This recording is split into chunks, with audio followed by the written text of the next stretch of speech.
comment on a image, il y a prédication, il y a homme de Dieu et commenter, s'abonner na compte na biso ya sika YouTube Rock TV officiel. Zambe akozanga te opambola bandeko nyonso bakosabone kuna. Et je crois que tous en a besoin d'abonner. Dès que abonner bakomi, merci maman te dit que le Seigneur Dieu te bénisse. Et dès que abonner bazo bakisama et toujours banda ba like capacité yo som c'est là yo au diable ayibaki. Et je tout ça la c'est mon délivrance. Esprit zolo babo. Aza mwana na nga moko. Ngamu na jande, ngamu na boti. Pourquoi boso boto la ngai? Pourquoi boso boto la ngai? Ngane na saliebo. Azala mutu na passe. Alela. Et c'est pour ça que nous avons ndeko, et on n'a pas passé nous sur la vie aux appareils pour détruire les œuvres du diable. Mais quand Jésus apparaît dans ta vie, la première mission que Jésus vient pour détruire d'abord les œuvres du diable dans ta vie. Oui, la Bible reconnaît les œuvres du diable et Ali. Mais au-delà, il y a des œuvres du diable. Nous avons Jésus, Christ de Nazareth, pour apparaître et manifester, en fait que toutes les œuvres du diable est à la détruire. Moi, j'ai vécu des choses dans ma vie pour détruire les œuvres du diable. Mais quand Jésus apparaît dans ta vie, la première mission que Jésus vient pour détruire d'abord les œuvres du diable dans ta vie. Oui, la Bible reconnaît les œuvres du diable et Ali. Mais au-delà, il y a des œuvres du diable. Nous avons Jésus, Christ de Nazareth, pour apparaître et manifester, en fait que toutes les œuvres du diable est à la détruire. Moi, j'ai vécu des choses dans ma vie. Comment on a image, il y a prédication, il y a homme de Dieu et commenter, s'abonner na compte na biso ya sika YouTube Rock TV officiel. Zambe akozanga te opambola bandeko nyonso bakosabone kuna. Et je crois que tous en a besoin d'abonner. Dès que abonner bakomi, merci maman te dit que le Seigneur Dieu te bénisse. Et dès que abonner bazo bakisama et toujours banda ba like baye 100 200 300 personnes. Mais lorsque ba bouger nzungu wana tu recommences encore à zéro. Mais j'avais cherché la face de Dieu.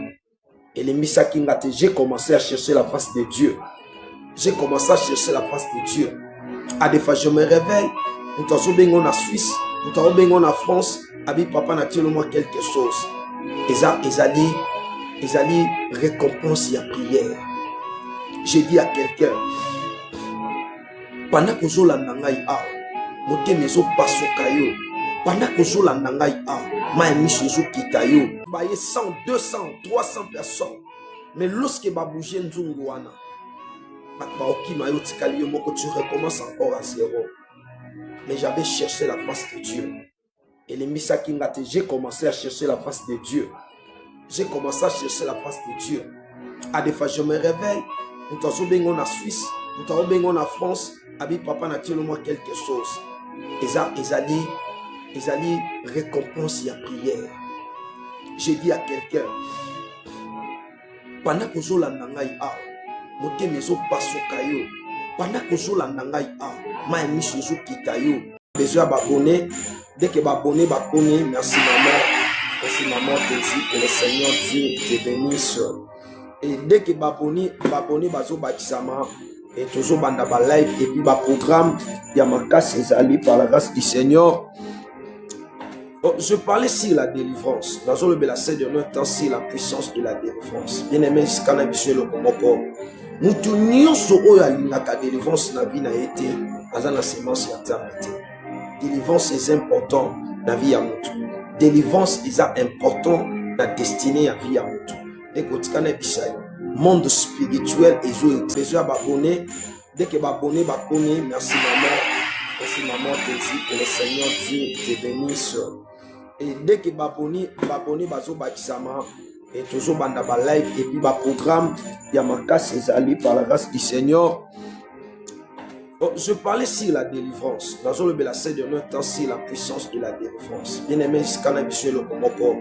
Nous tournions sur la délivrance na vie n'a été dans la sémence yatamente.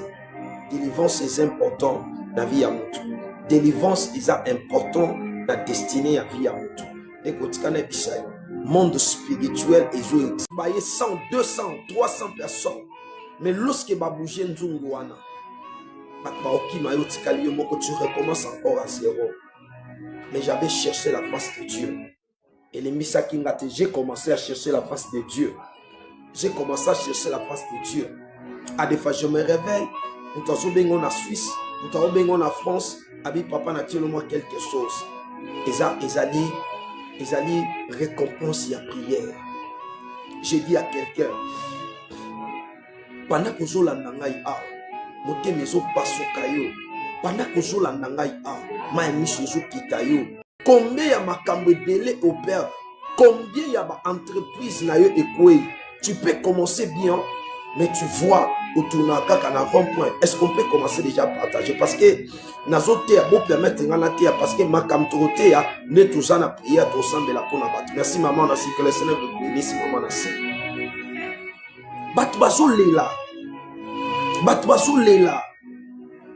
Ndeko batbazo lela. Moi-même, j'ai pleuré combien de souffres. Il y a douleur, mon qu'on a parti, mon qu'on a et le Seigneur est en train de me dire, Nzamba zana ngambu na yo, et Nzamba ko accomplir par contre chose na katavino. Le Seigneur est en train de te demander, yorti ka la mingi la présence n'est parce que comme il temps, oyo Nzambe azubundela totalement. Parce que dans ce monde, Nzambe côté les akobanda ko bundela yo la dimension ya bandoto na yo parce que sokutana na ba oppression makasi na ba pongino Nzambe bisinga ko bangate. Le Seigneur est au contrôle de toutes choses et Nzambe azo stabiliser pe azo memayo na vie ya victoire. Pendant que je suis en train de parler na moni makolo na yo et bani ezo tout à sous ma belité dans tout na moni mon centre. Pourquoi le Seigneur est en train de me dire le temps est accompli oyo kozala sous se porter et kozala la gloire et Nzambe likolo ya vie na yo Nzamba lola apambola. Amen. Joie numéro na na commentaire maman comme la sur WhatsApp na bakso na prière na biso 21h à le Nzamba apambola maman. Amen. Merci. Besoin d'abonner. Dès que abonné, merci maman. Merci maman, que le Seigneur Dieu te bénisse. Et dès que abonné, bazo bakisama et toujours banda ba live et puis ba programme Yamaka Césali par la grâce du Seigneur. Je parlais sur la délivrance. Dans le Bélassé de notre temps, c'est la puissance de la délivrance. Bien aimé, c'est quand même le Komoko.